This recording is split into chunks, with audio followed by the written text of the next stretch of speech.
Hello, welcome to The Honest Wargamer. I'm your host, Rob, and I'm joined by my other host and co-compatriot for this. This has been an excellent weekend of fun and japes. James, how are you? Yeah, very well. How are you, Robert? I'm doing really well. I've been lucky enough to be hanging out with some of my favourite people in the Warhammer community. Yourself, Donal. There's a game next to me happening between Mr. Ben Sava and Darren Watson, two people who I'm a huge fan of. You may have heard me gush over those, Ben. A little. Yeah, so I'm very excited. I wish I was watching their game, but I know it's being recorded, so I don't have to worry. Yeah, that's important information. Very important information. Also exciting because both of those two men are going to be joining me to help me with the Facehammer coverage next week. There you go. So, Who doesn't want to be there? Me. So we're live for round 3 of the LGT 2019, where the food is fine, and we're now watching table 1. Yep. Yeah. We have got two famous gentlemen playing Warhammer against each other. So Jack Armstrong and Mr. Sam Loving. So Sam has been from the Tungsten Tyrants, has been talking about how much he loves good old Stormcast for quite a while now, and he thinks definitely when General's Handbook hit, he thought that Stormcast got hit a little bit too hard with the points or didn't change stuff enough around. Jack, a consummate general who's played a variety of different games in different locations, has taken a Skaven list. Yep. Much to the chagrin of 0 people. For some reason, he thought it'd be an issue, but no one cares. Well, yeah. But it's quite good. And what's really interesting, for the second time today, we're going to see 9 Storm Fiends on the tabletop. So currently on table 1 and table 2 is 2 different 9 Storm Fiends lists. If they both win, you'll get to see what 9 Storm Fiends can do against 9 Storm Fiends. I think that might just be who rolls priority. It isn't the game actually between Darren and Ben. I know you guys aren't seeing it, but it is actually a genuinely interesting match because they're both 1-drop. Yep. So 1-drop Change Host versus a 1-drop Skaven Scryer list. Really interesting. And what's really exciting is I know that me and Darren are going to be doing a post-match analysis on all these games that we're recording later in the week. So tune in for that on the Honest Wargamer YouTube. So that'll be really fun. Yeah. And I'm excited to see what happens there. But that's not the game. No. That's not the game. It's not what we're watching. And before we get on to the game that we're going to cover, I'd like to thank everyone on Patreon and Twitch, because you guys literally help us do the best coverage in the world, and I couldn't do it without you. Couldn't do it without you. Couldn't do it without Scrivo. Couldn't do it without Donal. And because we couldn't do it without Donal, we should probably hear from the Donal. So have you got any intro for Donal? I don't know. He's asking me a question that I can't answer. Some men say that Donal is so powerful that no one can tell him off. Some others say that he is in no way biased as a TO. And some would say he might have been told off today. But no one knows. But no one in the world knows. Over to the grot terrorist himself, Donal Taylor. Hey guys, I have not managed to get food poisoning because the food is fine, right? And the reason I didn't get food poisoning is because I queued up for 3 hours and still didn't get food. No, just joking. I did.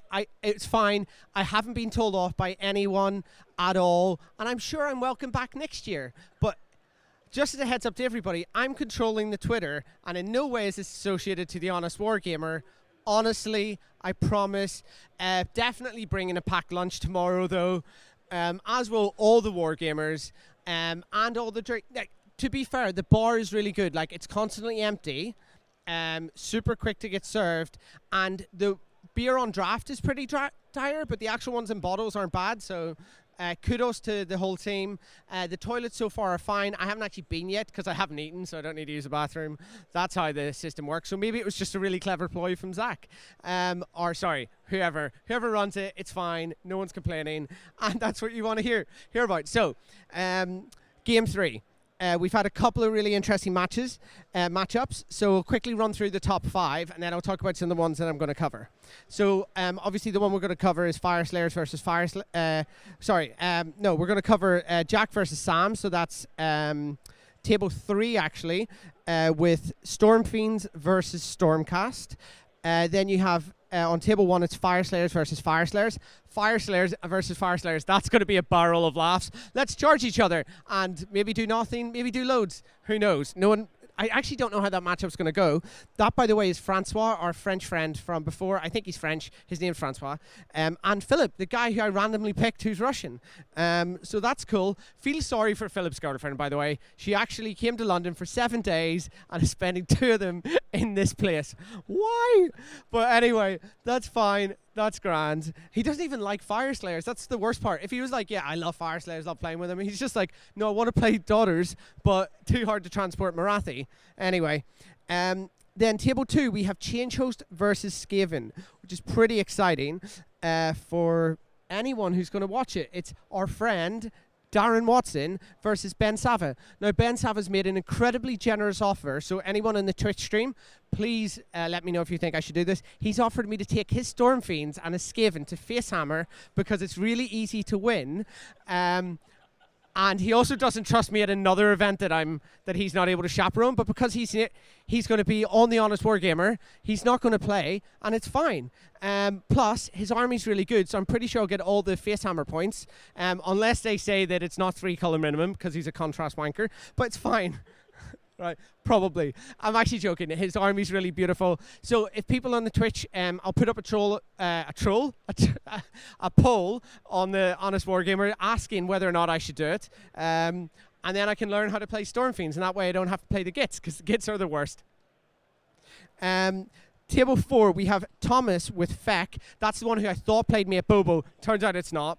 Versus Ben Mardell, I think, with Slanesh. And then we have Peter versus Daniel on table 5. That's Daughters of Cain versus Change Host. And I think it might be Battle for the Polish. And if it's not Battle for the Polish, it's Battle for the Polish sounding names. So that's the top 5 tables. A lot of mix in there. 2 Change Hosts, 1 Slanesh, 2 Skaven, 2 Fire Slayers, Daughters of Cain, loads of variety, loads of destruction, just what you want. A couple of other games worth mentioning. Laurie is playing Wanderers. So Laurie with his Sylvaneth is playing Wanderers on table 650,000 because Laurie is really bad at Warhammer, apparently. By the way, we're still hoping he makes into team captain for England and not James Tinsdale, only because Laurie's lost to, and it's hilarious. Laurie, however, hopefully will win, so he's a bit better form. Maybe we'll get an interview with Laurie because if he wins a game, he tends to be happier. But we'll be able to tell by his body language, and we'll do the Laurie Cam updates later on now that he's hopefully submarining. And then we also have Jimbo versus Charles. So Jimbo from the Mitzi and Jimbo show, he's now playing the guy who's beaten Mitzi with Beasts of Chaos. So Jimbo's got a beautiful Stormcast army. Just taken a couple of photos. I'll try to take some more, post them on the Instagram against a Beasts army, which isn't quite as prettily painted, but looks really thematic with double Doombles. So that's Places of Arcane Power. That's the London GT. I'm definitely full. Thankfully, I brought my own lunch. It's fine. And I'll hand back to Rob and James. No, I won't. I will ramble for a little bit longer and talk more about how Ben and Darren's game is getting on. So, Ben and Darren, they both bring a 1-drop because they both wanted to choose the deployment. Ben won the roll-off, so now he can choose if he goes first. Darren is thinking very, very hard because Darren's quite a thematic player. He likes to pretend he's fun, but he's actually quite a sensible player. And he's taking it. He's now starting to deploy some brimstones. Ben is off to the bathroom because he needs to queue for about 3 hours. No, it's fine. Loads of bathrooms here. Not a complaint at all. So Ben's away. Darren's figuring out what he wants to do. Then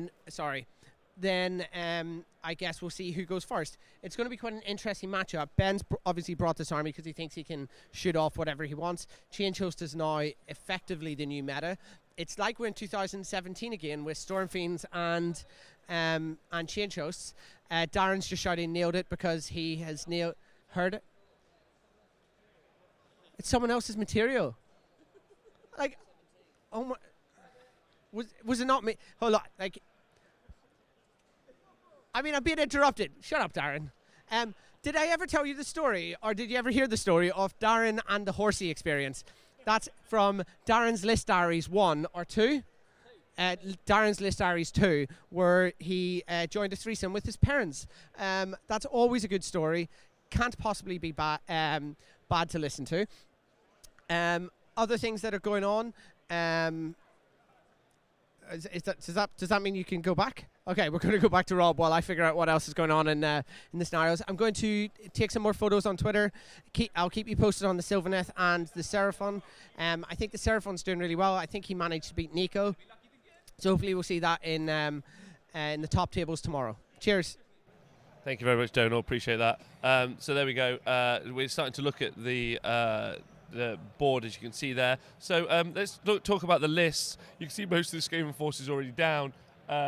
If you'd just like to tell me what are we seeing in this Stormcast list? I'm excited to find out. So we've got some, well, depending on your opinion of the current Stormcast meta, I guess. There's some interesting stuff in there, I guess. So there's as many lists saw not that long ago, a Gavriel Shore Charge. Yep. There's a Knight Azeros, who's going to do his own thing. He is the general with We Cannot Fail and a Godforged Blade. There is a Knight Vexler who's got the pennant for some guaranteed teleporting. A Castellan, who's obviously going to be there to buff, and a Relictor, who's obviously going to give us some more kind of movement because he's got translocation. And then my random question is, there is a Gunmaster in there? Yes. Which, as of yet, I haven't kind of quite worked out why. I'm not sure what. Well, there is quite excitingly, as you can see, there's sort of war machines. There's a cannon and an organ gun. Yeah. So the Gunmaster though, being the Empire unit with a sniper rifle. Yes. Not sure what he brings to that, but yeah. So we've got He's an engineer. A cannon, okay, and an organ gun. Which I think is my personal favourite of all the dwarf war machines of old. Really? And why would that be? Just because it's so random. How many barrels am I firing? Not sure. How confident am I feeling in my rolling? Not sure. That's what I'm going to choose to take. Okay. And then have some randomness. Have some randomness to those rolls. So there's that, and then I guess the main chunk of this army sits at 3 sets of 5 Liberators, which realistically are just some battle line tacks, and then 15 Evocators in one giant blob. Oh, that is plenty. Is that 45 wounds? Wait, hold on. If that's 45 wounds, and we've previously seen 9 Stormfiends kill 45 wounds, are we going to see 45 wounds? We've seen the handshake. There we go. The handshake for the start of the game. Okay, and we've just had confirmation that Sammy's going first. So sorry about that, everyone. The overlay, the camera took a bit of a kick in, and so we're going to try and sort that out. That's okay, yeah. So Sam is going to go first with his Stormcast army against Jack Skaven. So what does Jack Skaven have, and how is it different to Ben Skaven? We can already see the deployment there. We will fix that camera up for you in a minute. We apologise. But the what we've got is a Grey Seer on Screaming Bell, and he's got the trait, the Master of Magic, with Death Frenzy. So that means he's going to do it on that unit of 40 Plague Monks right here. Yeah, and if they die, they're still going to be able to pile in an attack. He's also got a Warlock Bombardier twice, and one of them's got the Vigor Dust Injector, much like we saw in Ben's list earlier. If you joined us, if you didn't join us, then that's fine. And then he's got more Warp Power and another Warlock Bombardier for backup. Another one for backup. Leave it and come back in. And then he has, as Jack described it, he has a screen, so he has 3 lots of 20 Clan Rats. He's got the 40 Plague Monks, he's got the 9 Storm Fiends, exact same loadout we saw before, which was 3 Rattling Cannons, 3 Wind Launchers, and 3 Doomflayer Gauntlets. And he's got the Warp Lightning Vortex, 100 points, still a bargain, and Vermintide. Okay, and I think Vermintide's a horrible, very strong spell as well. Yeah, it's still so good. So the scenario we're playing, as you can see, is 3 places of arcane power, and because because that scenario, the 3 objectives that are important are obviously the 3 golden coins that you can see here, here, and here. And it's all about heroes. Only heroes score. You grab it when you move onto it. The first hero to get there holds it. You only get it off another hero if you kill the hero with another hero, or if you move onto it while there are no heroes to contest it. So it's a big deal. What's interesting is both lists don't have any particularly strong heroes. I suppose Stormcast heroes apparently are strong. Averagely okay. Not quite a star, not quite a star Drake, but it'll do. Yeah, it'll do. And they're going to be looking to jump on those objectives ASAP. Yeah, so I guess it's interesting to see him take the first turn, I guess, and try and work out. If I'm guessing the measurements we can see is him trying to work out if he drops in, whether he can drop his evocator ability on the units behind that screen. But I mean, that would be some bad setup if he has. No, so I don't think he's going to. So let's look. Jack knew because Sam has got like 14 drops, so Sam knew he was going first. So whenever you see someone has gone first, you got to ask yourself. Someone is giving you the choice. You got to ask yourself, well, what's his plan? And his plan really is just to hold out from any. Is to hold out, I think, and just wait and just take the damage into these lines. Yep. And then just countercharge, which Sam really doesn't have many options apart from the cannon and the auger gun to shoot and clear those screens. Yeah, I mean, and his own screens back are just so minimal with 15 liberators on the whole board. I think there's going to be a lot of measuring here. I think, but it looks like his evocators are. He's going to do it. Going to go down? Do you think that's the right call? Maybe what he's going to do is going to try and shoot a hole in there and then charge it. Because Death Frenzy currently isn't up on the Plague Monks, so he's going to want to get the Plague Monks. I mean, Jack has got 2 huge bully units in these 9 Storm Fiends and these 40 Plague Monks. So he can fight you in combat and he can shoot you. It works, which is really interesting. While we've seen 9 Storm Fiend lists, they're both very different. Yeah, there's a lot more bodies on the table. Yeah. A big question to everyone in the chat: who do you want to win? James, I know that you hate Skaven. You've had to commentate on them twice. I'm so sorry. Yeah. Sam's Stormcast army is actually modelled a little bit after Bretonnians. How does that make you feel? But they're not Bretonnians. They're not. There's right. no Enchantress on a Unicorn, which is everyone's favourite model. No Damsel on a Pegasus. But it's nice to see some love for the finest army in all the mortal realms. In all of the mortal realms, yes. You're rooting? Are you still going to root for the good guys? I guess. I think I have. I guess if Stormcast are the good guys at all. I'm not sure they are. You're not sure they are, but I think I've got to go that way, just for the Bretonnian helmets. So as you can see, there's already the evocators have already gone down. I mean, I'm straight past the movement phase, then straight into the Evo drop, as they call it. Yeah, with a dice. This is going to be. James is talking much sense, says AD Mac. Thanks, AD Mac. Much appreciated. So I think that's going to be a big deal, I guess. I mean, it's just going to come down to, is he going to do the charge? So we've seen some other movement now. So he's going to try and just close off those warp holes. That's what he's aiming for. Okay, yeah. To stop it so that anyone... it must be... It was a teleport, John? We'll get that right. Was it a teleport or in the movement phase it came down? So we'll just double check that.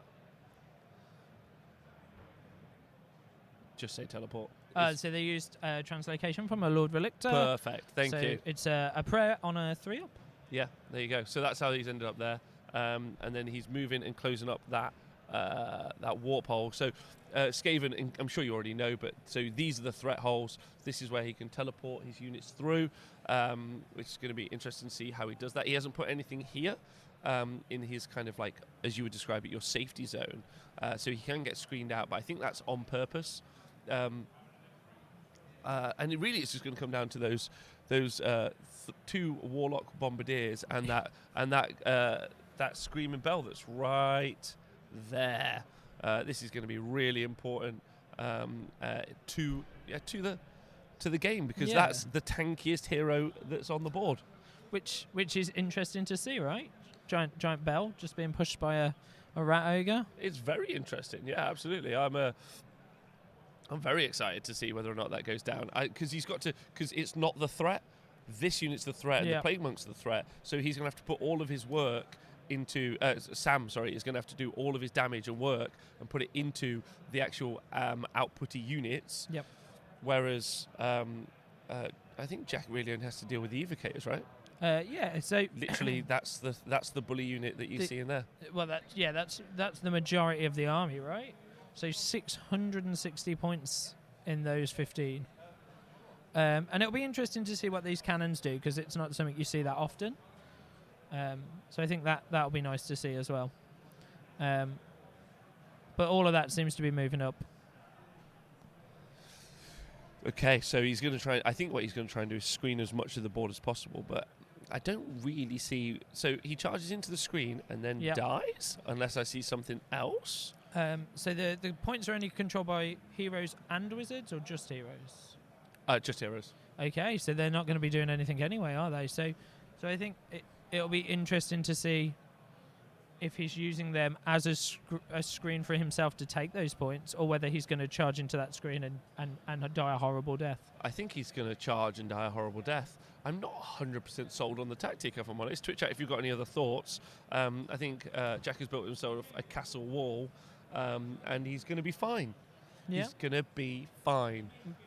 Maybe? Maybe? No, I think so. I think it's going to be a hot goss. Either way. I mean, Sam's got such a small army because Stormcast are super elite. Yes, ADMAC doesn't currently see the plan either. So the big bully unit's here, and it's decided to park itself in front of all of the threats. I personally would have just waited, blocked off the gnaw holes. Yeah. And then maybe given at least gone for the priority role, given the turn away potentially, depending on where the Stormfiends move. Yep. They don't have the bridge like Ben's list, so they don't have the mobility that we've seen previously. So the most they're going to be able to do is come to about hit. So their threat range is kind of here. So you could sit outside of that completely safe. So I'm not 100% sold on the plan as of yet. Sometimes you just don't know though. Yeah, I think we talked through a load of plans last time, and it wasn't quite for us, right? So. Flowy in the chat says, plan is obvious, isn't it? Sacrifice the golden boys to the great horned rat. Now, could the Stormcast have been paid off? Could Grace here have tricked the Stormcast in some sort of machinatious plan? Maybe even fed them some gold? Maybe. The Stormcast, are they bribable? I'm sure somewhere in the wonderful world of Age of Sigmar lore, maybe. Maybe. But in theory, maybe not. And if you ever want to find out about the Age of Sigmar lore, always find out about it from the Black Library. Wonderful Department of Games Workshop, full of total babes. No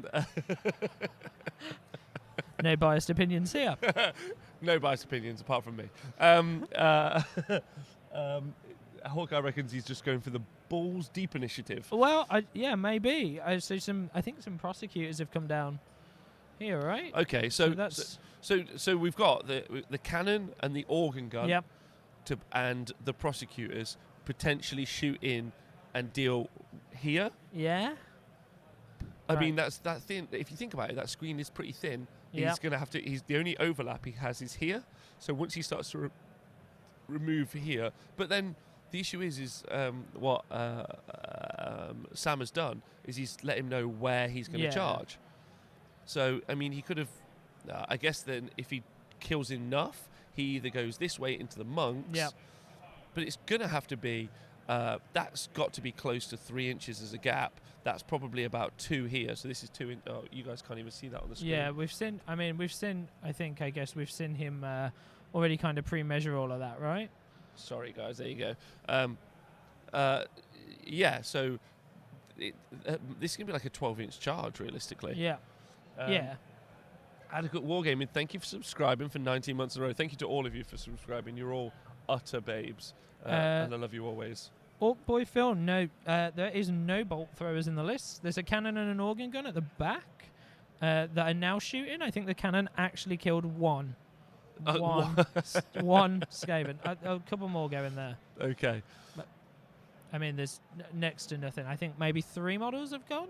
Yeah, that's not going to be enough. That's not going to be enough. I mean, this is a huge gambit to have done just some random shooting in hoping to clear a screen. Maybe Sam hasn't seen the Storm Fiends go before. Maybe. I think seeing them do, what was it, 45 wounds earlier? 45 wounds earlier. And FYI, that was only when there were 5 of them. There are now going to be 6 of them shooting.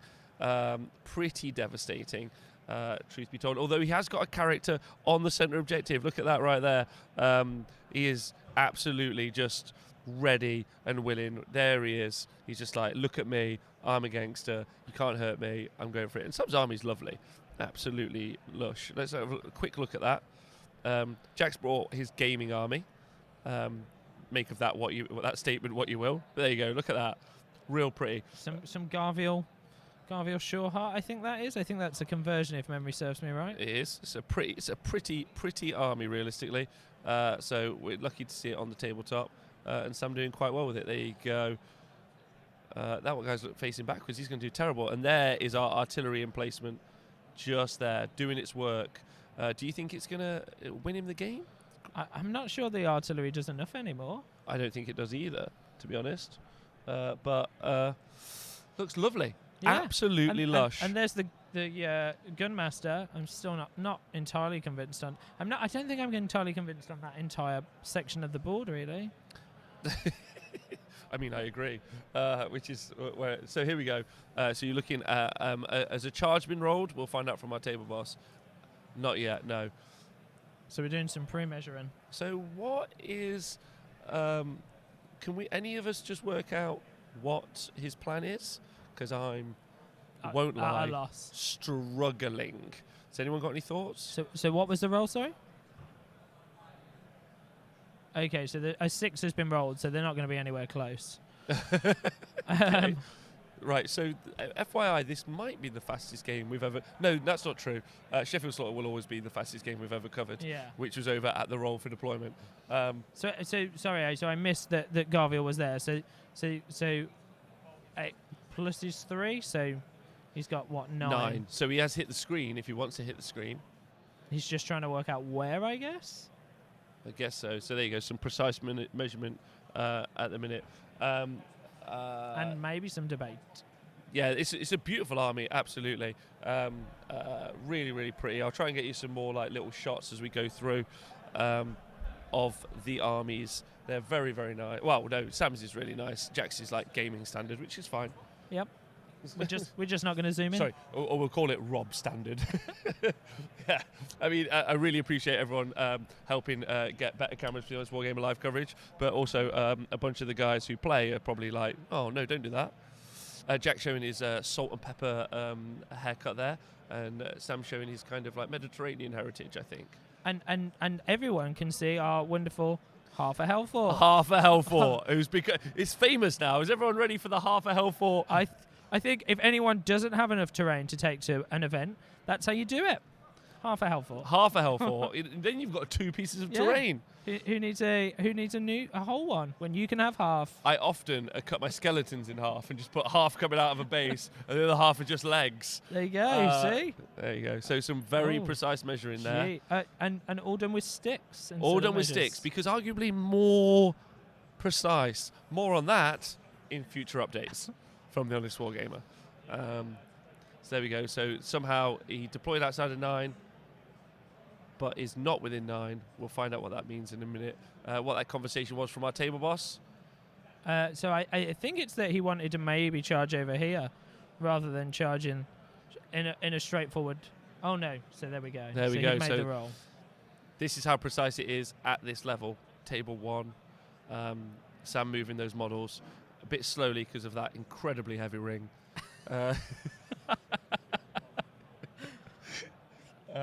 Haley Bromley and hey all you guys, I hope you're enjoying it. So Sam's decided to charge what Jack described as his screen. Now, I think those Stormfiend guns really are just letting us know exactly what's going to happen. They're going to unload. So the only concept I can think of here is that he thinks he's within 3, and he's gonna shock those Stormfiends. Yes. Yeah, I would say that's the plan, right? Potentially, because this model can roll around. Yep. Yeah, and then they kill the screen. Yep. And then shock the Stormfiends. Yep. But we saw just 5 Stormfiends wipe out. I'm assuming that we've had +1 save cast on the unit of because they've arrived after. No, they got teleported. They were there. So we got +1 save cast on the evocators. We'll find that out from the tabletop. And then so that might make them more survivable. No. There is no buff. Okay. And there's Garviel. Garviel made the charge. Did Garviel make a charge as well? I'm guessing. Yeah. So Garviel's charged himself. I mean, he's now in the middle of a unit and not controlling. Oh no, that's not Garviel. That's an Azeroth, surely. Yeah, that's an Azeroth. No, I think Garviel has wings, right?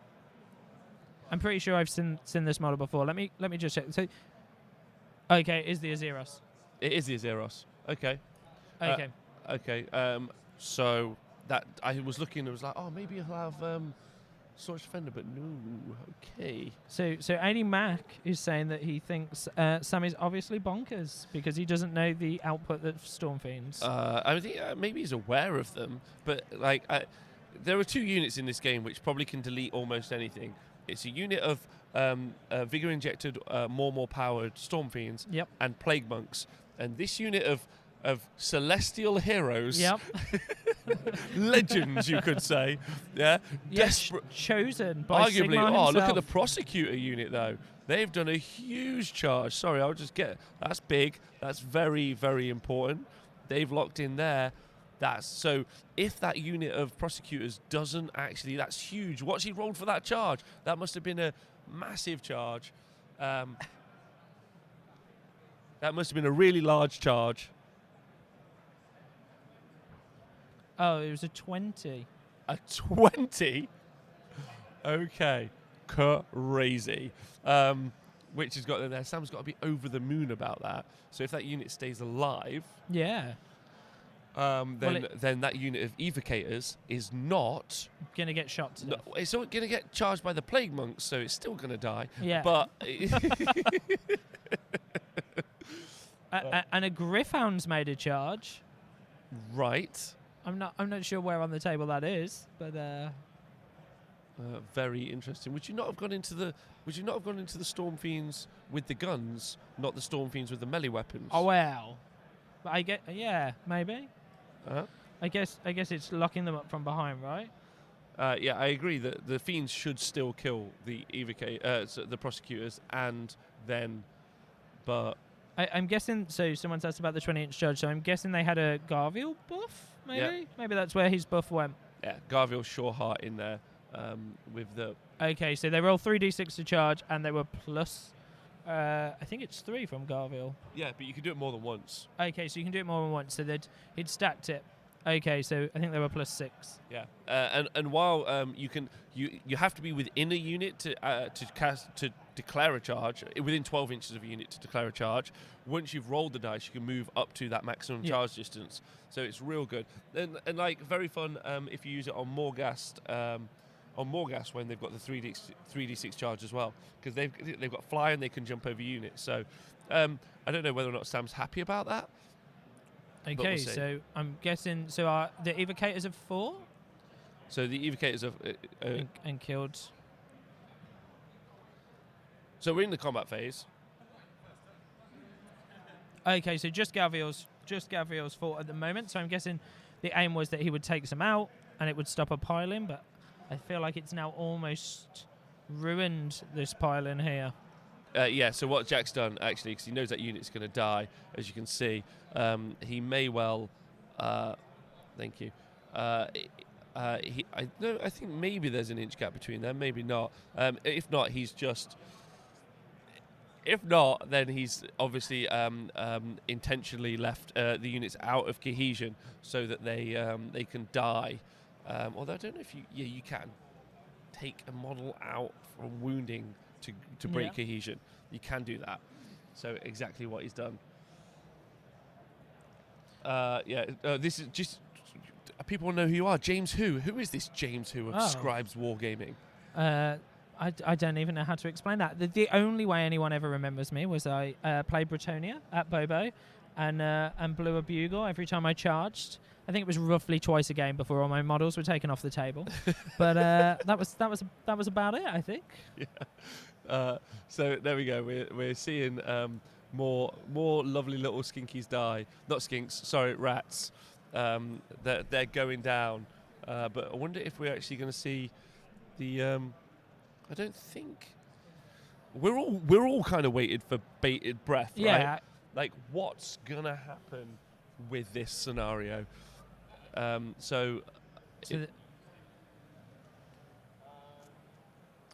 Okay, so some clam rats are piling in now that I think were strategically placed around the bell originally. 8-pointed star painting, thanks for subscribing. Yes, so the clan rats there, they're piling in. So again, locking even more of those fiends into combat.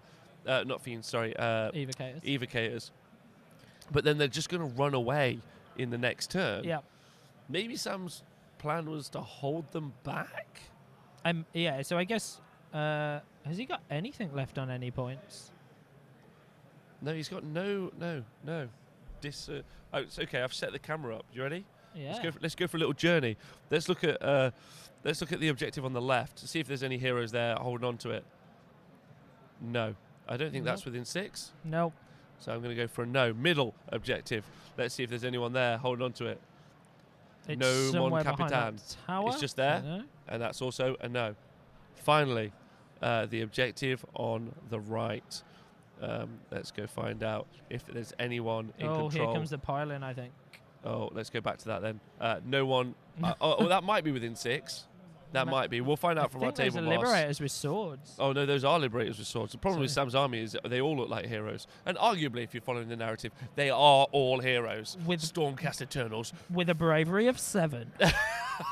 Heroes, unless it gets dicey. Unless it gets even marginally dicey, and then we're gonna go get reforged. There's like no reason they aren't bravery just immune, because they're like, I'm going to die. And so that doesn't matter. I guess they're a bit scared of the reforging process if you knows it all that. I suppose it's a bit like all of us who have gym memberships but never go. We're all kind of scared of the reforging process. There you go, see? Realistically. Thank you, Hawkeye. It's within 3 on this battle plan, so it doesn't. So actually, none of them are definitely within range. So there's no scoring there. Can you try point in Sigmar? You can try point in Sigmar, absolutely. Although it's a little bit harder because of the inch coherency other than the 2-inch coherency. Yeah. Do you know what tri-pointing is?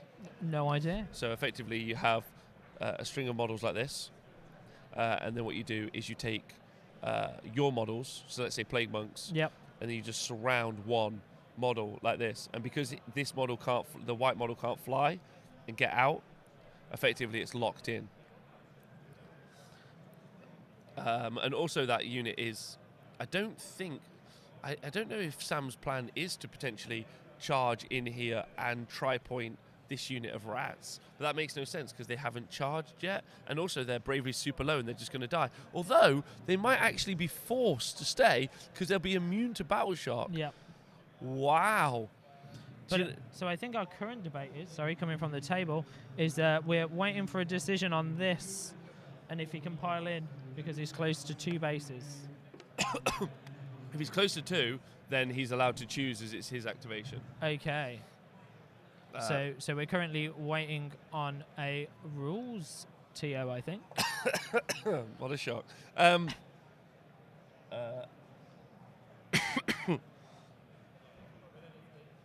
So because there are 2 touching, it's because the difference is they're touching as opposed to being equidistant. If they're touching, they can't move. Okay. Because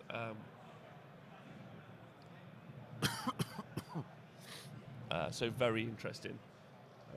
So I guess maybe an error was made there? No, because when the clan rats piled in, they would have piled in to touch. But I mean in his activation order. Yes. Because originally he could have just gone round here. Yeah. And that activation order has possibly cost him the game. Yeah, I think this might. So once those storm fiends open fire, it's about to get messy, I think. Very messy, I reckon. It's good. We're still just waiting for this. This is super intense. Oh, we've actually had a judge called over. Yeah. That's always exciting. Yes. Mark making a decision. By the way, Mark takes no shits. Like, if there's one person I would not fuck with, it would be Mark. There's lots going on in the chat around this. I don't know. Oh, that's Lots fun. of people debating. And most people agreeing with Jack, I think. No, you're piling towards the nearest. If both are equidistant, you can't slide around without touching the same two. Is the point? Yeah. It's pretty much certain. It's a very, very specific rule, and it does come up quite often in this. But like the devil is in the detail, in the minutia, and knowing exactly how to play. Yep. So that's going to be very important. And I think I when hate you're Crazy Horse, by the way. Big love to you. when you're playing a unit as evocators, that 3-inch at the end of your combat is what you really want, Yeah. because they're not bad in combat. No. But the mortal wound output is like one of the best mortal wound outputs from Stormcast physically possible.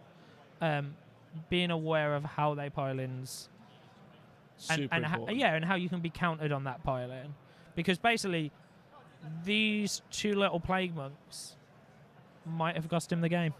Yes, very well. Can I also say that I feel like the strategy cost him the game too? But that's by the by. I don't know why you wouldn't sit off for a turn and shoot. There's no way like that you couldn't have done some more peppering. Yeah. With those cannons, trying to delete the screen, move the screen a little bit, because Jack has to move out. He has to, like, let's go back to the top down. If I could do that, please. Yeah, Rob, no problem. No, thanks, Rob. There's no reason that he ever has to, like, the projection of power from Jack is about here. Yeah. Like, so, and while he can consolidate quite nicely and control some board space, it's still, I don't know, man. I reckon he had some room. Hey, Lofthammer, by the way. I think, well, so just going back to kind of lists, there's a Lord Relictor with Translocation, there's a Vexler with the Pennant of the Stormbringers, so there's one 3-up teleport, there's one guaranteed teleport. He had so much maneuverability to not have to do this turn 1, I think. Agreed. And he's claimed no points. Yeah, I mean, that's also important, right? I mean, he has to keep his heroes safe. He has to keep his heroes safe from the Storm Fiends, because if he just loses all his heroes, he can't do anything. He also has to go get all of the heroes. Yep. So, obviously, the bell is really important. And maybe that was his initial target. He did actually point there, and he did just go straight in the line. Yep. So maybe his plan was actually always the Screaming Bell anyway, but there was too many bodies between them. Yeah. So he also just decided to go in the centre. I'd be fascinated to find out what the plan was. And then I guess the next thing that's really going to matter is those prosecutors who have now engaged the fighty Storm Fiends. Not the shooty Storm Fiends. But that's fair. So they're gonna pile in an attack now, and I don't imagine even kill a Storm Fiend. But I hope that they get the opportunity to try. So the Storm Fiends are. They're piling in because they activate, they pile in towards the closest model. Jack's elected to put those into combat. Yep. On purpose, because then he clearly he's going to shoot the hell out of them. Because by piling in, what he's effectively done is he could shoot either this unit or that unit. So it doesn't matter if he kills the prosecutors now. So another big win. I don't think we'll be here much longer. But if you guys are, AD Mac, I couldn't agree with you more. This game might not be the best. If you guys are enjoying the stream or the show, I just want to say a big thank you to you. Also, don't forget to check out our Instagram and our Twitter, because we're trying to get updates from tables via them, which would be really, it's just really interesting. So check those out. Donald's out there taking pictures for us. And he might come back soon. And I think it's nice to see a load of stuff going up on the Instagram and a load of pictures of people's armies. Yeah, that's really nice. I'm actually like a big fan of it, and we want to try and get that done more. If anyone out there wants to be the Honest Wargamer's social media assistant at events, please get in touch if you're based in the UK or Sweden in November, where we're doing a Swedish event. then let us know, because we would love to get more photos up. So we can just see there, all 3 prosecutors were swiftly deleted. Okay. I mean, that's okay. It's not terrible. That's fine. And I'll be interested. I'd be interested to see these 2 shooty Stormfiends, how if they're going to actually chew through any evocators. I know it doesn't matter, but it'll be interesting to see if they start to chip at them now. Yeah. I mean, they haven't yet had the buffs on that. Go on. They haven't yet had the buffs on that they need, which is they're going to have more warp power and a Vigor Dust Injector. Okay, sweet. Done. So it's Jack's hero's phase now. He's just roll a 12 on the bell. So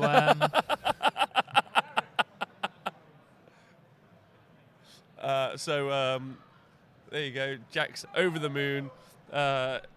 Because there is a free Vermin Lord. A free Vermin Lord. A free Vermin Lord. That he's apparently just finished painting. We could see the standard of that maybe later. Yeah, no problem. I'll do that right now. Let's go see. Hold on. Grubda, thank you so much. Glad to hear confirmation of Sweden in November. There you go. Man. Yeah, we're good. Honest War Games is going to be doing live coverage from Sweden. I'm glad to see the level of detail here. That's excellent. That just lets you know. Oh, there you go. Jack gone. Taking it out of shocks. He's like, I don't want you guys to see that. He heard that we were just filming close-ups, and now of his hair. Now of his hair. Yeah, there was at Nova. Someone had 2 Screaming Bells, and they rolled 2 12s on both turn 1. Excellent. I think it's like a 0.8% chance, by the way, which is just fantastic. All about the dice game. Yeah. Oh. Purest Greed, that's correct. It's Purest Greed. So it has gone. Crazy Horse. Wow, thanks for the 1,000 bits donation. That's fucking rad.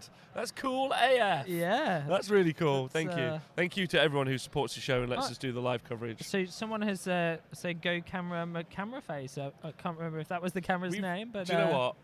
We were trying to do loads of clever things game 1 and 2. We've just narrowed it down and we're like, screw that. This is our new system. Yeah. It's working quite nicely. Yeah. Yeah, it's working a lot better. So the Vermin Lord Warp Seer has gone down here. So he decided to put a Warp Seer on, not a. So he's going to. Oh Yep. wait, hold on. Wait, is this a mission that requires heroes that are wizards to win the game? Yes or no? No. Just heroes, right? Just heroes. So summoning a 12 wound, 4-up save, rerollable 5-up DPR for free from a Screaming Bell, a positive step. But the negative might be that there's 5 terrifying liberators here. That is terrifying. Who do 4s and 3s or 3s and 4s. Here we go. We're about to place the absolutely not nerfed enough Warp Lightning Vortex. 100 points still worthy. It would seem so. And that halved setup doesn't matter when the enemy's right in your deployment zone. Yeah, that's fantastic. So it's going to go off twice, causing a bunch of mortal wounds. More on this game in a moment, but I think we've got some updates from Donal. He's got some hot goss from around the room. We'll try and come back to this game fairly sharpish, but can't wait to hear what he's got to say. Donal, the Grot Terrorist, everyone. Hey everybody, just back from another lunch at the LGT. It's glorious and no complaints here. Okay, so a couple of quick updates. I think everybody's interested in Darren versus Ben. I'll just quickly say what's going on because I don't want to influence the game. Ben went first. He's managed to put a hero right beside a objective which is near a piece of overgrown terrain. There's no way Darren can actually get to it, so I think that may be the game. Kind of frustrating for me because if I'm going to take Ben's Stormfiends, I'm not really learning anything other than play a game with Arcane near overgrown. Meanwhile, I don't think the boat or anything went down. Both are pretty conservative in deployment, and there's not much going on. Then, in terms of the games that we're seeing on the tables, we're seeing Matthew on table 9 with Seraphon, and that's pretty exciting. He's on two wins, albeit one's only a minor. and he's playing Slanesh. The Slanesh is a double Kippers, or maybe 3. It's hard to I lose count because they all look the same. But it also has Kairos, which is a really interesting list. He has managed to kill Kairos with his Croak teleporting, doing his spells 3 times, teleporting back. But it'll be interesting to see whether or not who wins the priority going into turn 2, because that's really going to make a big difference on who wins that game. If he can manage to kill a couple of keepers, then it'll be quite interesting to see whether or not he can score some of the objectives. It does look like both of them have forgotten that there's objectives in the middle, because the keepers are now right in the face of the Seraph and trying to pin them in. Then we have a great looking KO army against Khorne. Khorne's running 6 tiny wound heroes, and the KO army is some grot pirates. So basically KO bodies with grots on their heads, but that always looks cool. So they're running with that. Then the other Storm Fiends that aren't on table 1 and 2 is on table like 19 or 20. So clearly someone who's lost a game and doesn't really know how to play. But he seems like a nice guy. Used to run 12 Storm Fiends, down to 9, but in a unit of 6 and 3. So that's against a Nurgle army with some plague monks. That seems to be going well. Bottom table, we have Adam Kunis with his mixed order versus Owen Jackson, who's going to be here next week in this role as roving reporter while I'm tearing things up with Ben's Stormfiends. Assuming that's what the poll is, there's a poll on Twitter now saying whether or not that's what you want to do. I'm going to hand back, I think, to Rob. He seems ready and raring to go because a lot's going on the table on table 1. So thank you so much, Donal, you angel. You absolute angel. This game is, it's gone, let me go, it's gone a bit wayward. Sorry, I just read the Twitch chat. Couldn't help but laugh. Yeah, so as you can see, Warp Lightning Vortex has been cast. It's only ticked once because the FAQ shortened its range but didn't stop it ticking twice. Let me tell you, Games Workshop, sometimes you are a monstrosity of mistakes. It did some mortal wounds into the Stormcast. That's fine. We also then saw there's this spell called More Power, yeah, and that's gone off onto the Storm Fiends. Went off on a 10, and then I also think, and then a Vermintide went off here. I mean, it might look like a snowy base, yeah, but there is apparently some rats in there. Yeah. Hi Velatron, how you doing? Yeah. So there are some. So Vermintide has also gone off, and now we're into movement. Which also means that the Warp Lightning Vortex is going to tick again, which is so exciting. Well done. However, this unit of evocators, which are lovely, and I will get you the shot while they're still here, because they're not long for this world. In about 2 minutes, I think they're all dead. They are going to be so dead. You could be like more warp power, so dead. So there they are. They look gorgeous, which is a really nice stark contrast to Jack's army. We haven't seen that Vermintide yet. Oh, Burger, thank you for joining the Nistabbing gang. We appreciate that loads. Oh man, thanks so much, Valley. So he watched the first 2 games already. Oh. So there is Vermintide. Oh, yep. There's some rats on there. There you go. That's not bad. Look at that. That's contrast paint. You can learn how to do that via Games Workshop.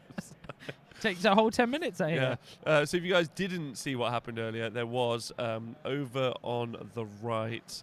There's now a Vermin Lord Warps here threatening that objective to be defended by 5 Liberators. Their souls forged from heroes.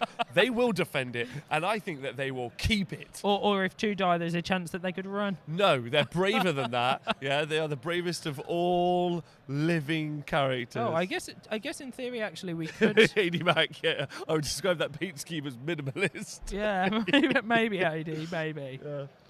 Yeah. So apparently we're about to start the shooting phase. Oh, exciting. Oh wait, have we not done more? Okay. Yeah, more went into these. No, sorry. Have we not seen the Warp Lightning Vortex going off again? I'm not sure it matters. So this is by the way, this is Rattling Cannon shooting.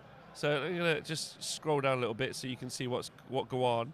This is gonna be, I can only describe as devastating. Maybe we should keep a tally every time we watch Storm Fiends. How many wins? Well, so far the max they've done is they've wiped out 6 minus 3 saves. I think are coming. I think is what we just got. I don't think they can save that. No, it looks like Jack did not move the Vermin Lord he summoned. Okay. It's just chilling. Can he move it if it's summoned this round? I would imagine not. I think so. It's done in the hero phase. Okay. But I'm not 100%, to be honest. I think you can, realistically. I mean, to be honest, I'm not sure. Jack knows he's won the game. Yeah, I'm going to say, I'm not sure he needs... Do you know when he knew he won the game? When 15 evocators landed here. Turn 1. Yeah. I think for me still that my favourite bit was, and they're dead, so if you weren't watching earlier, I apologise, but 2 plague monks won the game. No, clan rats. 2 clan rats, sorry. Yeah, That's even worse. But that shows you that you can be the lowliest rat, yet you can have the mightiest effect on the mortal realms. Yeah. This is a war happening in the realm of metal. Yeah, it's machinacious. There are mirrors everywhere. It's very complicated. And you can tell that from this high quality terrain. Just point it out in case you can't tell where the terrain is. Velatron, thank you for the 900 bits donation. It says James, Bretonians are better than Slanesh. That is true, Velatron. But I think I probably ruined most of the stream that day playing a bugle. Because when I watched it back, everyone rolls their eyes. You played Warhammer with Velatron? Yeah, I did. Yeah. Oh, good. I played Velatron twice at Warhammer. Oh, nice. Once at a Warhammer World event many moons ago, and then once recently with you. Yeah, it was very lovely. I had a very, very nice time. We were. Oh no, I haven't said some. There we go. That's the words. Right. Okay. So Stormfiend shooting is what we're currently looking at. So there was a lot of Look rolls. at all those dice, FYI. Look at all. 27 dice. 29. Oh, we miscounted 2. I'm not sure they're needed. Or 29 to hit. So with more warp power, you're going to get +1 to hit, +1 to no, sorry. Rerolls to hit, rerolls to wound. Vigor Dust Injector, it's going to be +1 to hit. Yep. And it also, because of more power, it's going to be +1 damage on all of those shots. So he's got the rattling cannons and he's got the wind launchers. And just in case he wants to, he could also fight in close combat. So there's 23 saves come in. Okay, sweet. I'm Each one of those do 2 damage each. Yeah. So I can't think. I'd say 15 evocators. So what we got? What's nice about this army, if you guys would like to paint it at home, you can paint it in literally half a day. Just buy some contrast paint, right? Yeah, it's so... Oh, I mean, don't do that. That's terrible stuff. Soon, I think 4 pieces... Oh, what? Yeah. Is the warp spark increasing the damage? Balanced, honest. A big shout out to you, Paul Bastion War Games. Big love to you. Can we just wait to see the end of the shooting phase? That's fun. So let's just have a look at these guns, right? Because they're pretty impressive. So the rattling cannons, 3d6 shots per one, so 9d6. 9d6. So here we go. So we're about to lose 9 evocators. But that's not as good. That's only 27 wounds. With a bravery of what about 7? No, that's only the rattling cannons. The wind launchers haven't yet fired. Okay, that's good. There we go. Right. They might not have to run because they might be dead. So the wind launchers are 24-inch range. So the rattling cannons, by the way, are 12 inches. So you know how we talked about that damage before being pretty minimal. Again. Even more minimal. And then the wind launchers with their 3 attacks each. So there's 12 4s, but they'd be hitting on 3s, rerolling. 4s to wound, rerolling. Rend 3. So no save on those Stormcasts. Doing D3 damage +1. Devastating, realistically. Can't wait to watch the 9 Stormfiends versus 9 Stormfiends mirror match. I'm not sure yet. We still find out what's happening between both Ben and Darren on table 2. Darren seems very laid back. He does seem very laid back, but he's actually meditating. Most people don't know this, but Darren can tantric meditate while also playing Warhammer. Yeah. Both neither Darren or Ben have stopped smiling for 2 hours. Like nothing. I'm not sure I've ever seen Ben smile and play Interestingly, Warhammer. both of them are sharing a room tonight. Darren's actually staying at Ben's house, so Darren's kind of playing for his bed. Even better. Even what better. more could you want from a game? And we've heard he's a gentle lover. I'm not sure who that's a reference to. So the Plague Monks, as you can see, have charged. So the shooting is over. There are some evocators left, which means we can go over to Donor, who's got a quick comment to make about whatever's going off in the world. There's some hot goss. Here he is, Mr. Donald Taylor. So I don't know if this is news or not news. It's actually not related to LGT at all. Definitely not about the food. In the best trolling ever of Git's players, the new Shadespire Warband of the Underworlds is Git Mob Grots that went out at the end, or in this General's Handbook, are Grots riding wolves. So, like, I've just sold all mine because I thought they were nerfed and gone into, like, the ether, and they've just come back, which I find, like, kudos to GW for stepping up, trolling us Gits players again. I'm completely done with it. I don't understand. So for anyone who knows, when the when the Gloomspite book dropped, it merged the Spiderfang, it merged Squigs and Moonclan, and then they quietly got rid of the Git Mob, put that into Legends, and now the new Underworlds warband is Git Mob. So I'm guessing they're going to ally into Moonclan, but they're not legal in match play, so it doesn't really matter. Back to Rob, but I'm raging. So there we found out that well, we found out that our stinger's broken, which is exciting. But we've also found out that Games Workshop just trolling Donal. They must have seen he was on the internet today. They were like, "We're gonna get him." They at least they didn't try and feed him because he's not into food today. Yeah. Yeah. Whoa, they look really great. And we've just that seen the looks picture. really rad. And but also look you've sold great. that army now, so you can't get them. They actually look like the original old school Goblin Wolf Riders, right? Nathan's going to be over the moon. That's basically what they are. I think I had those as a kid. I might ring him live on the air and just be like, "Hey, Dave." Those old Warhammer Fantasy Battle players are so insufferable. That's correct, but I still suffer them deeply because I love them all. There you go, see? They talk about us. Probably. I still, my favourite thing is that because I play Bretonnia and that's what everyone knows me for, I like the fact that people still think I've been playing that for like 4 years. I've owned it for 4 years. I've played it twice. Just for the record. So we are absolutely riffing, by the way, because this game is so done that there are no words to describe it. I mean, he could jump onto all the objectives. He could get the priority roll, jump onto the objectives. No, just listen. Yeah. Right. And then screen with the tanks. Then all he has to do is, oh, man. What about this? Huh? He's got to kill this. Oh, there's also that Verminal Warp series. Yeah. He summoned that for free today. I mean, that's just really put the nail in the coffin. I really like that he's being precise there. That's going to make the difference. That's going to change it. I don't even know how many evocators are left. Can we get an update on how many evocators are left? That would be great, please. I think our on-field reporter is...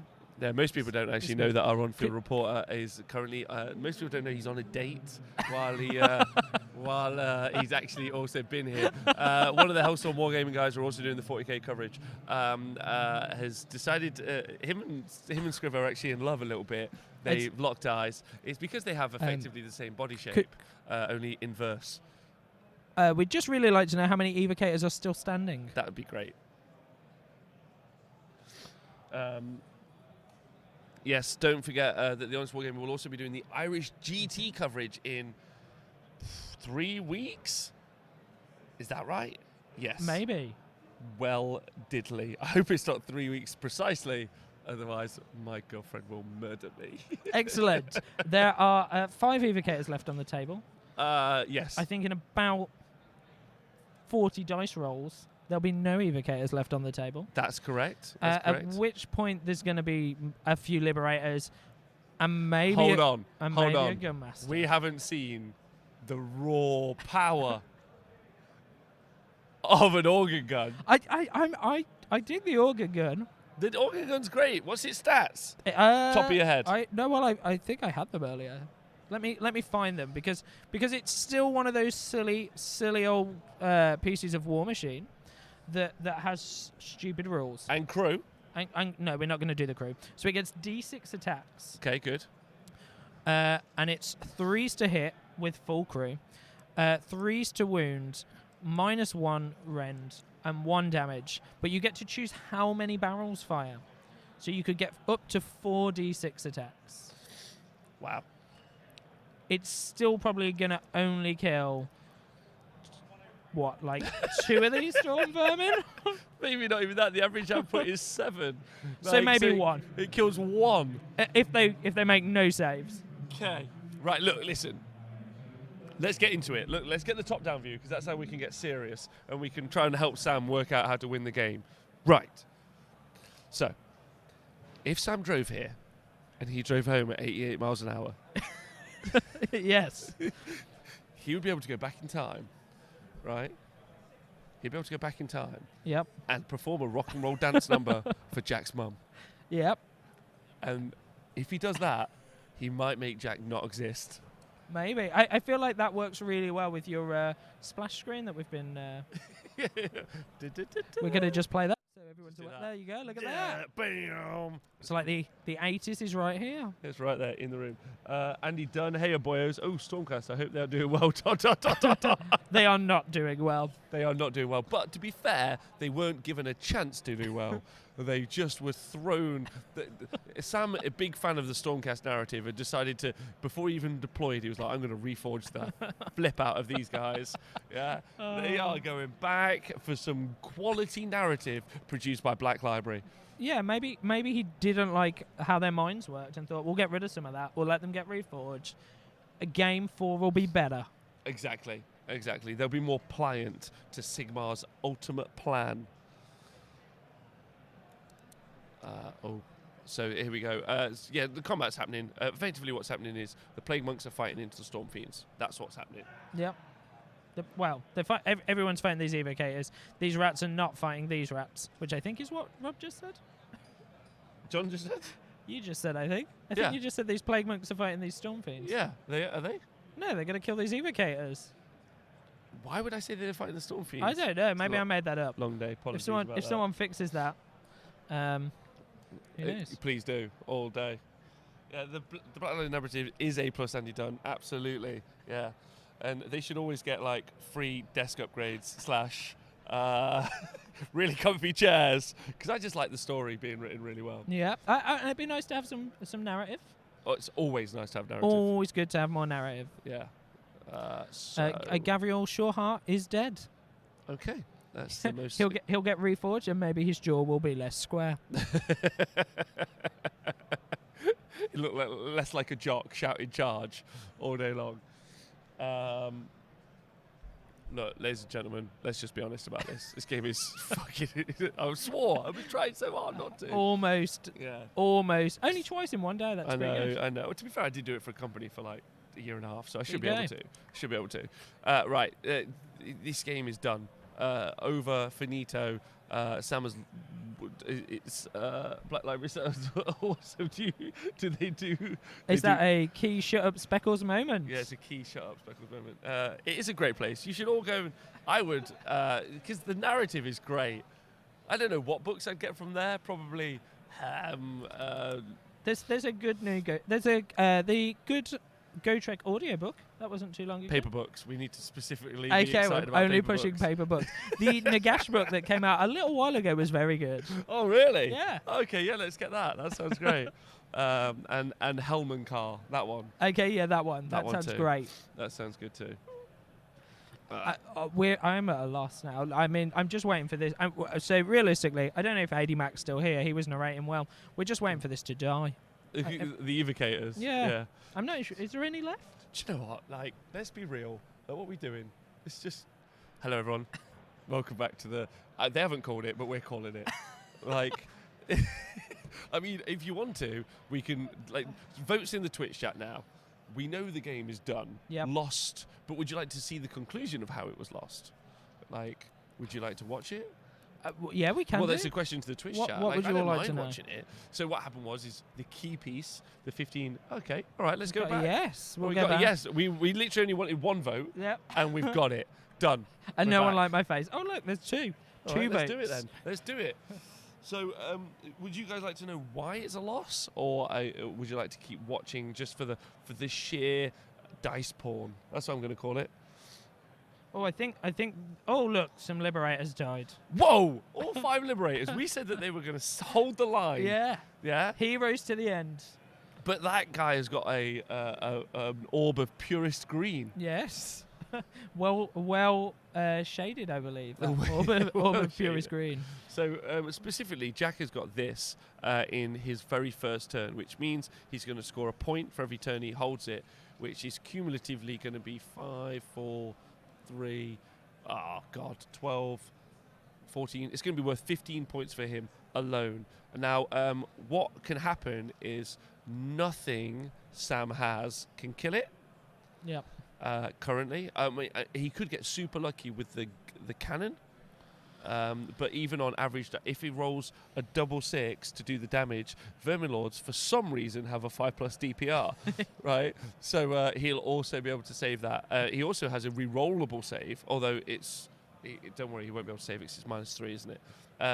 So he could kill that, and he could potentially kill the characters. Maybe his plan has been to bait with the evocators, win the priority roll, and then just luckily, in one foul swoop, kill all of the heroes with the war machines. That's 2 warlock bombardiers he needs to kill. Maybe this gunsmith that I underrated wherever he is, that might be him, could hold the game. I think apparently, it's just come through, that there might be 1 Grand Hammer left fighting that. No that way. He's going to change the shape of the game. I mean, he could take a wound off him or something. Speckle says, do you think you can distract Jack enough to put a Grot ally on the table to help? That might work. No, he's got his game face on. And also, a Blue Micron said, if our choice watching mediocre painted armies or your face, let us see the game. I'm on your side. It needs to be said, thank you, gents, for the clean coverage. This doesn't apply to Donal. Well, the plan actually is going forward is to start doing live coverage at the weekends with 0 swearing. And I think that's important because it's a weekend. A lot of people are with their kids. It would be nice if you guys could tune in and be able to watch it. So that's good. Okay. So the evocators have legged it. They've run away. They've ran away. That seems really interesting. Yeah, that would be fine. I'm just going to quickly point out, just very quickly, that this 1 Grand Hammer Liberator did 3 wounds. And is he brave enough to stay? And he's still there, I think, that Liberator. Yeah. Cool. Well, gobsmacked is what I am. Gob-smacked. And talking about gobsmacked, I'm going to go to Mr. Donal Taylor, who's going to tell us some information from the gaming hall. Hey guys, so quite a few things going on at the LGT. No controversies so far. There's about a 30-minute delay on the 40k games. Not that we care about 40k, but we do find it funny when there's delays because the BCP app crashed. Just joking, it's fine. I'm not allowed to talk about any controversies. Everybody's had food. What this gap has done on purpose is made sure anybody who didn't get food got food. And I think it was a big ploy by the BCP guys to have an app that doesn't work. Mark Wilson, our TO for AOS, is using Tabletop TO. We've had no issues, but it's probably because AOS is a game for people who aren't on keto. That's a 9th age joke. Stick with it.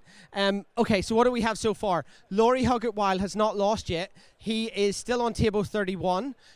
He's going to be trying to work his way up for the next 3 games to try to redeem himself and put himself in the best possible place for the England captaincy. Luckily, he doesn't have anything else going on, so he's probably going to be at Facehammer and the Warhammer GT final.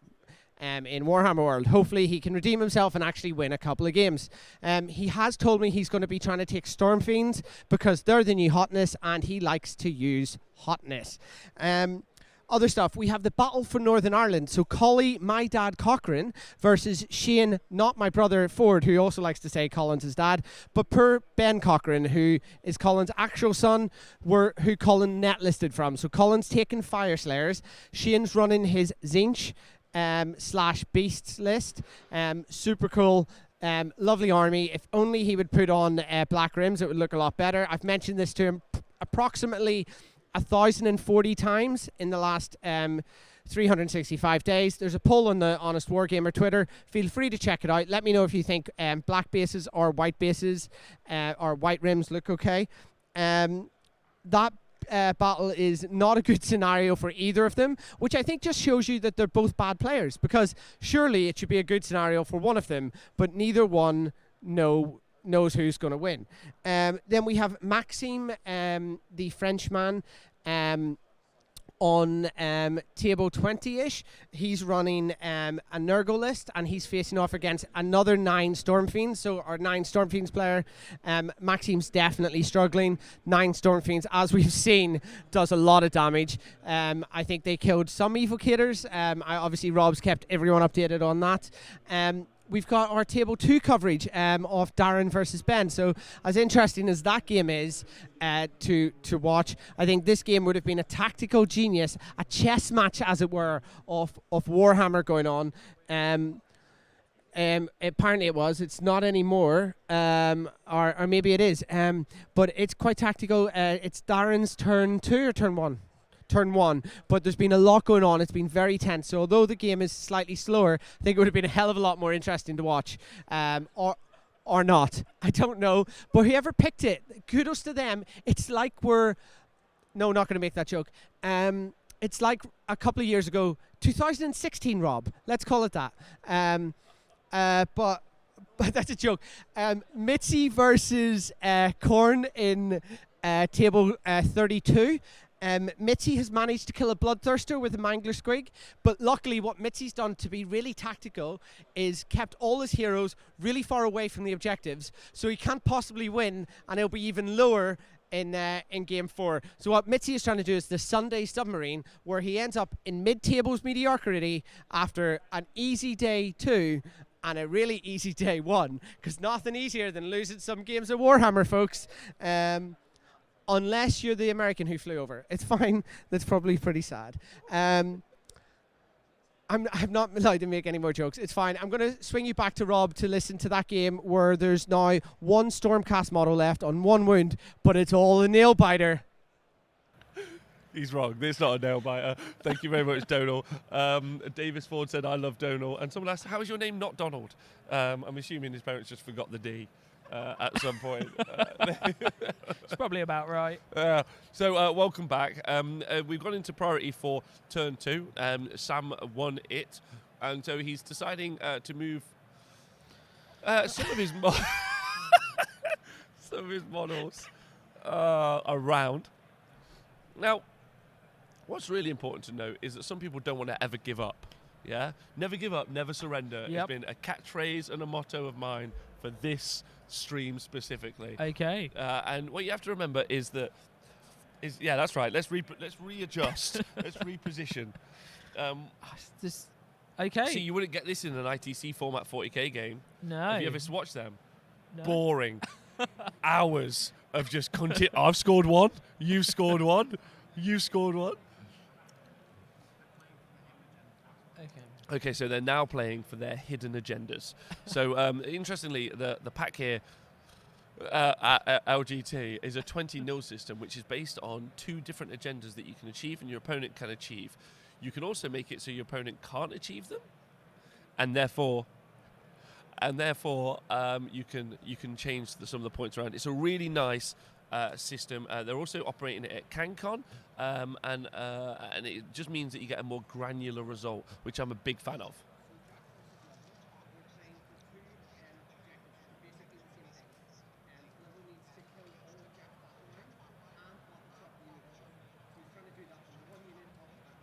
Right,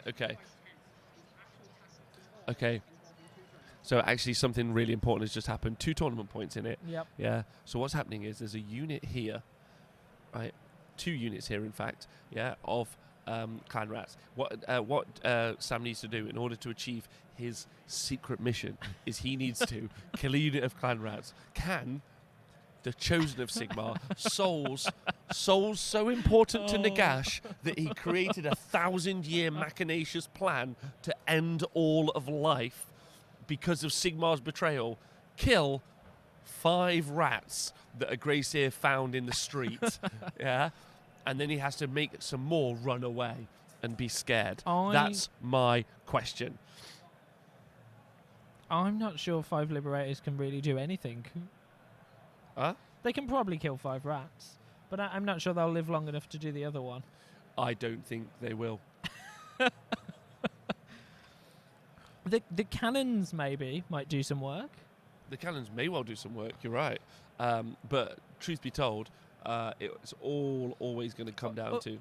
And I might be wrong, but isn't everything around this bell immune to battle shock? It is immune to battle shock. So he's already failed unless he kills that bell. No, he's got to kill all the battle line units. Okay. And there's only this unit here and this unit here. Okay. So there's just one unit. Oh, so it's kill all of the battle line units. So that's this unit and this unit. And battle shock one off. And then battle shock another unit off. So in theory, really, what you want to do is kill these because they're small, and battle shock this one because they're bigger. But that can't happen while that's alive. Yes. The range on the bell is only quite small, though. It's only 13 inches. So they're not wholly within 13. Okay. And a lot of the new wording is quite nice from the books, not the Warp Lightning Vortex. But the bell being wholly within makes it fairly safe, which is nice. It's fine. Why don't we go and look at some of the models? Well, we could, but there's a couple of issues with that. All the nicely painted ones are Sam's, and they're dead. And all the other ones are Jack's. So, we could. what can we go? Where should we have a look at? We could look at the high quality terrain. Stop talking about it. We're not allowed to mention it anymore. Let's go look at this. Okay, let's. Oh. Okay. So there is a Castellan? Yes, he's a Castellan Yes. with a reloadable hammer cloak. Yeah. There he is. He looks great. Well done there, Sam. Very, very impressed. All right, that's not helpful. Look at that. Look at that. He's done a cracking job there. What do you think of that? You chuffed? Yeah, Bit of Bretonian love. But better on a Bretonian knight, right? Huh? Listen, do you know what? Velatron in the chat is absolutely correct. If Sam had got a Gotrek model, he'd just be able to use that in the style that he likes to play, which is just wang it all in. But he couldn't have teleported him. No teleports on Gotrek. Exactly. Yeah, but he would have just walked him forward, right? There he is. Look at that Gunmaster. Yeah, fearless. I'm still This guy. Can we talk about this guy? Panic. He's like, keep loading cannonballs. Keep loading cannonballs. It's a nightmare situation. There are rats everywhere. I only got this one cannonball, and there are 9 Stormfiends. This is not enough cannonballs for this situation. I think narratively as well, no one in the Empire ever believed that Skaven were real. What? So not only has he just realised that Skaven are real, he's only got one cannonball. Nothing else. Maybe we should follow him the rest of the game. This is the guy. This is the guy. Look at him. Is He's he like surrendering? No, he's like, this is a nightmare situation. If I cover my ears, will I never? And look away. Yeah. If he just looks backwards. Don't hurt me. I mean, is he shooting the gun? Because he's not going to hit much. This guy's. Yeah, because this guy's loaded. This guy's shooting. He's also loading a cannonball into it, which is the wrong ammunition. And this guy is like, where are you shooting? The Stormfiends are the other way. I tell you what, the main reason these guys didn't hit was the crew. Yeah, this is the quality content I tune in for. The cannonball won't fit. Okay, so the organ gun just jammed. So because he's put the wrong cannonball in it.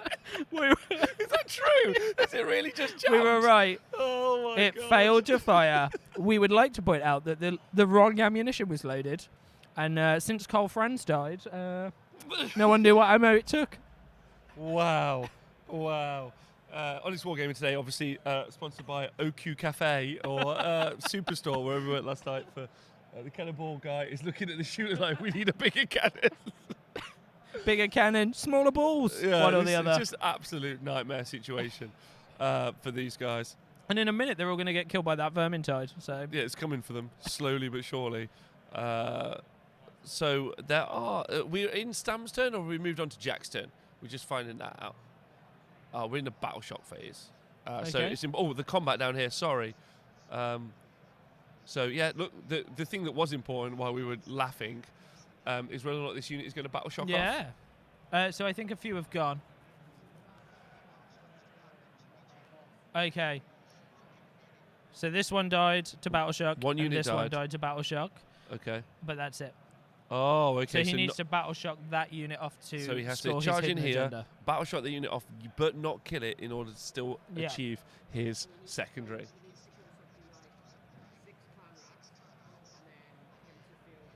So he needs to kill 6 clan rats. He does also have to, and this is very important, be alive to do that by the next turn. Do we think Jack will be kind? No. And maybe allow him that hidden I agenda? disagree. I think he's going to go for the full tournament points. That would be cool. Yeah, that's fine. Great, thank you so much. So that unit is going to die in what can only be described as a murder. And then there you go. So Jack has unbound Warp Lightning Vortex, and he has cast it on Warp Lightning Vortex. And I'd just like to go back to everyone's favourite guy. At this stage. Vermintide has also moved, and I just want to talk straight back here. There he is. This guy's like, don't worry, lads. I will stick away the spells. Jam it with my plunger. Just use my plunger, and we'll just get it gone.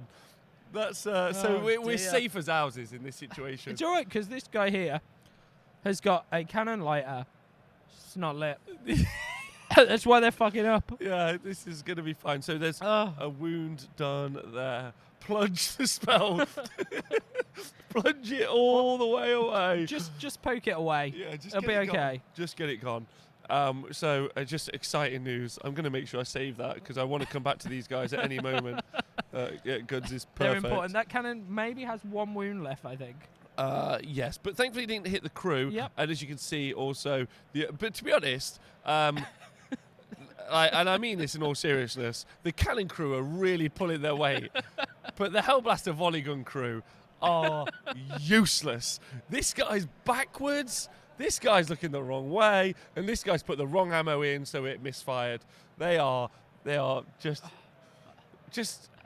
in a nightmare situation.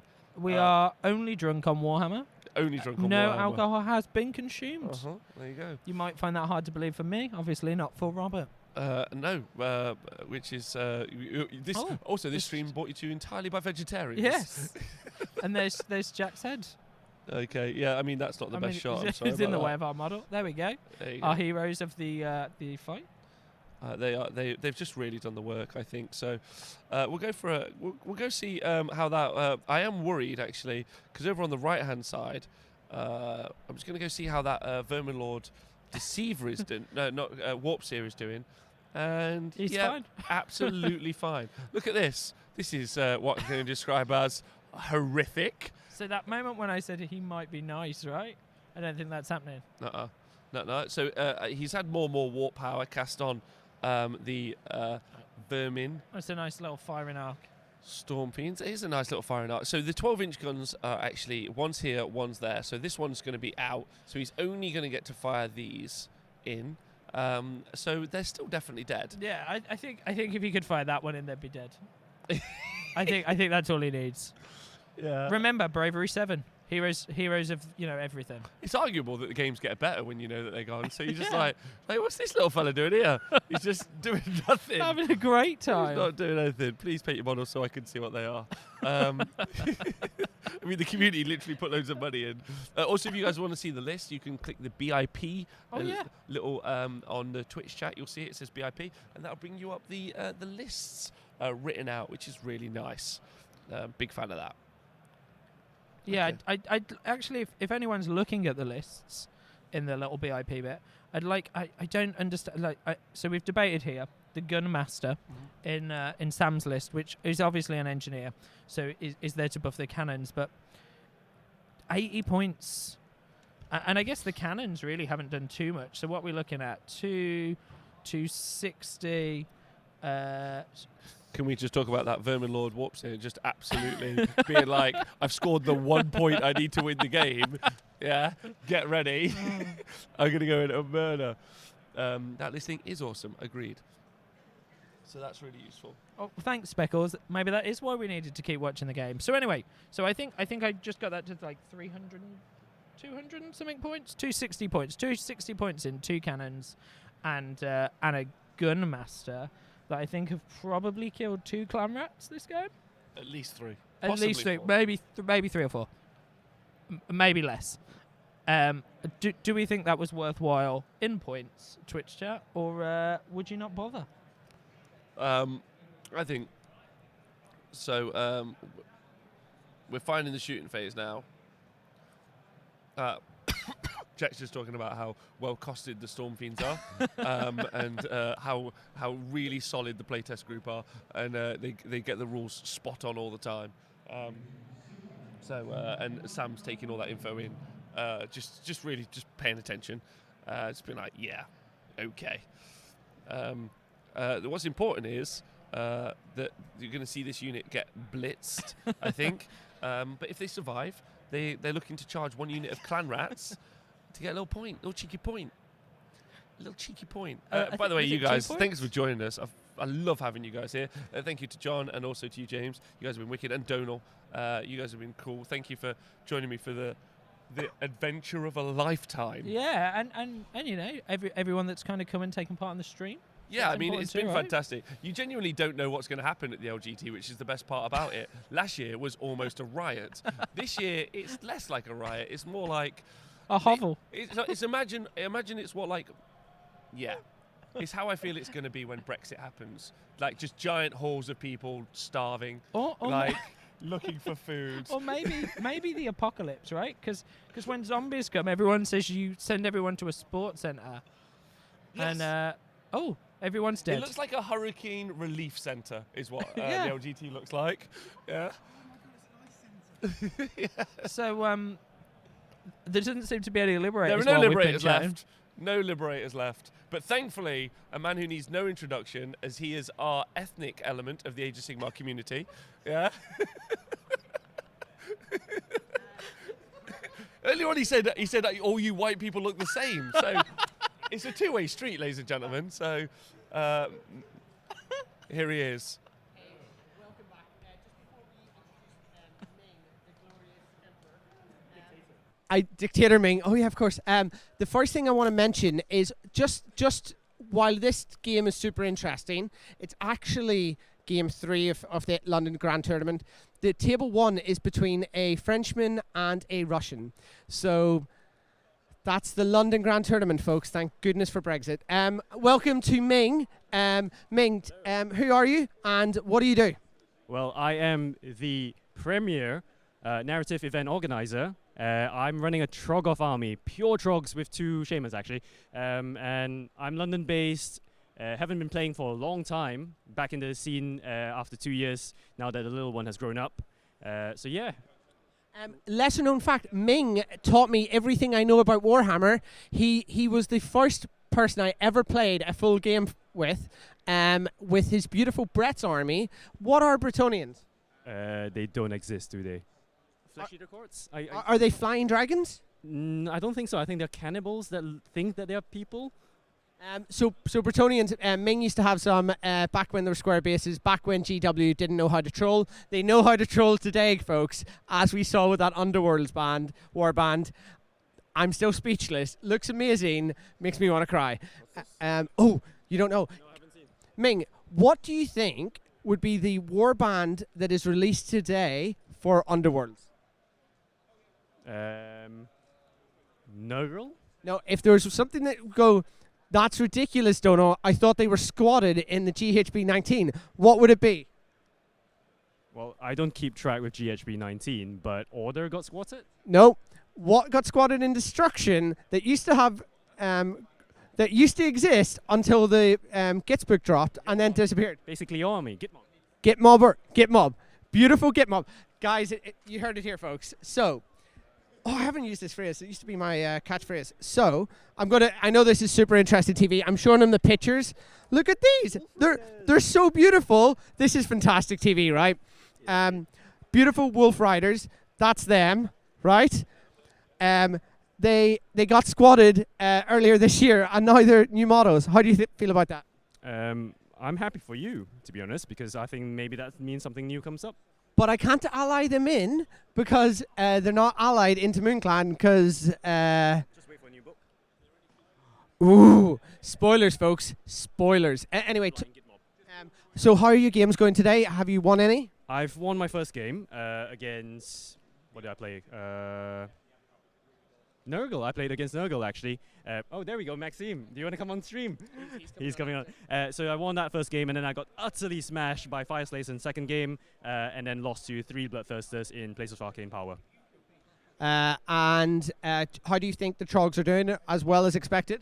About on par. The Trog boss has been outperforming. He's actually killed a Bloodthirster single-handedly. The Troll Hag has been holding her own, but not casting too many spells. I mean, being a 380-point model with 1 spell cast and no bonuses, yeah, no, that's literally what she does, bro. She sits on people. She vomits on you. She looks pretty. She's super good. Ooh. Yeah. Have you tried to Hand of Gorker and then cast the Cauldron and then charge? Be in combat with the Cauldron. Is that what you're saying?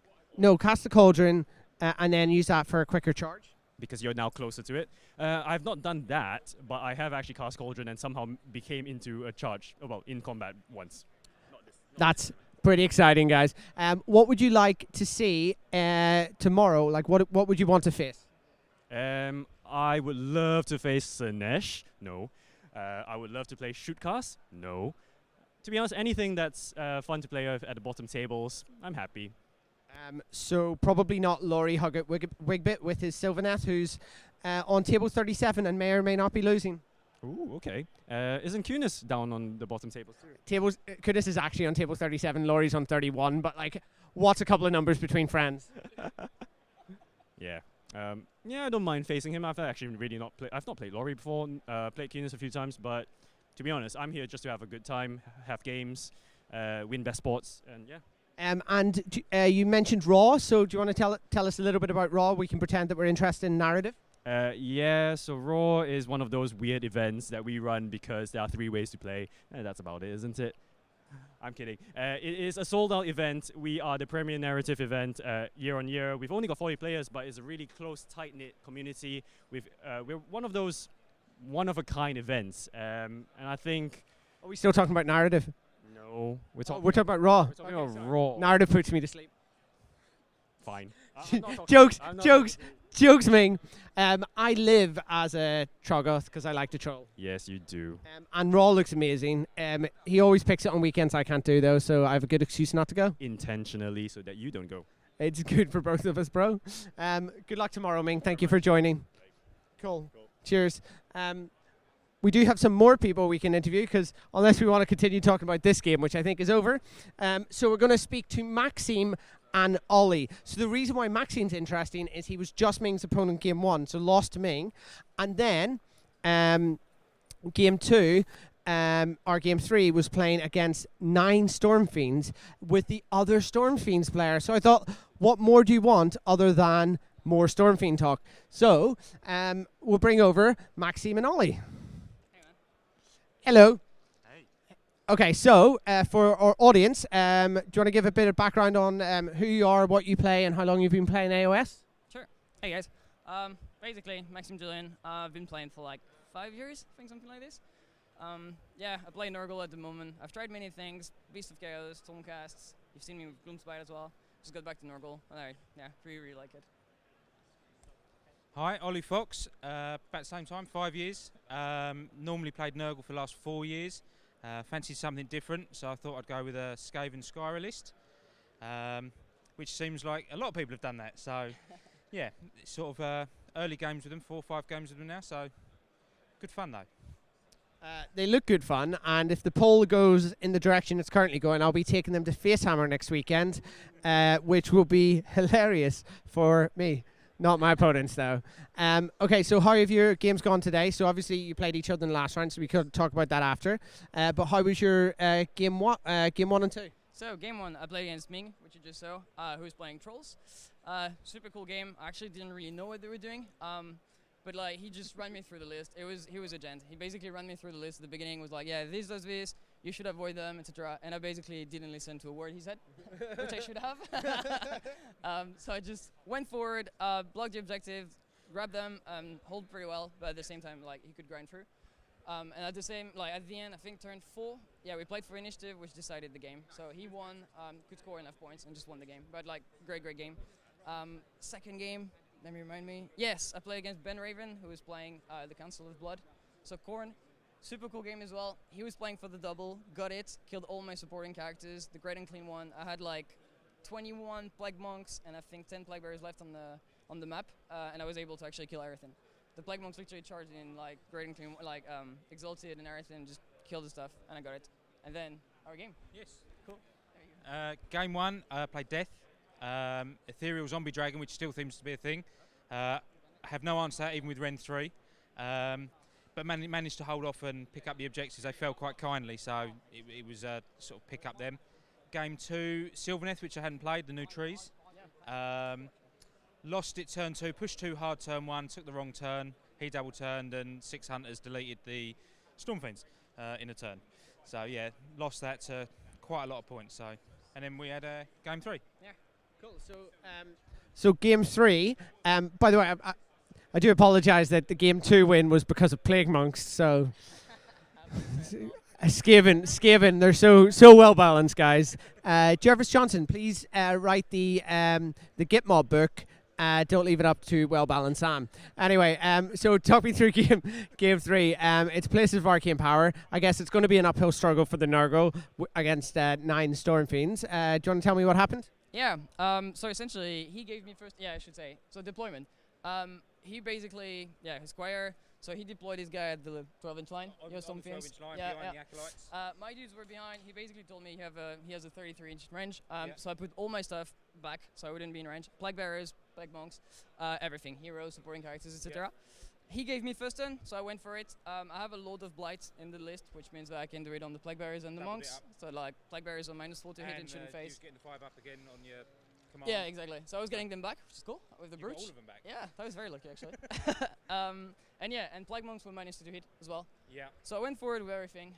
Went forward with the Plague Bearers on the middle objective. Couldn't grab it, but I thought I'm gonna just spam it and like block your heroes from getting there. I kept my hero at the back, which when we talk about afterwards was probably a mistake. But I kept them at the back, thinking I'll get them in later turns. Plague Monks were on the side. Centigores were buffed with Blades of Putrefaction, which is, by the way, guys, a great combo. You can make them drunk, so they are +1 to hit. And For then me as well. yeah, and For me as to well, be which hit is as well, nice. because they're drunk. And then the Blades do multiple wounds on a 6-up, but because it's an old book and it's not unmodified 6s, it's 5 and 6s with the +1. So I charged into his first rank, thinking I'm going to kill one of the heroes. He had Ignax Gale, 2-up save in cover, so it wasn't the smartest idea. I did like 4 wounds. 4 wounds in So total. he had 3 left. Yeah, so he had like 2 left, which was not enough.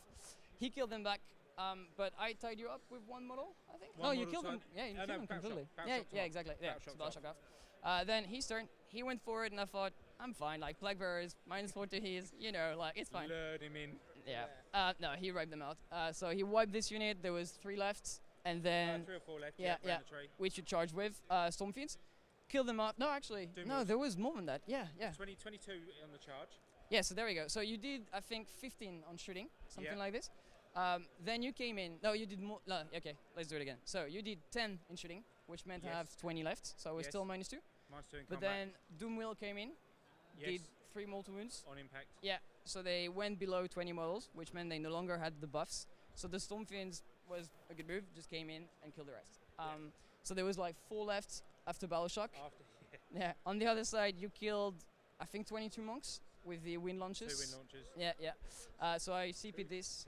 2 wind launches, yeah. He rolled good, but he was fully buffed. The and everything. D3s just rolled out as 3s, everyone. Yeah, exactly.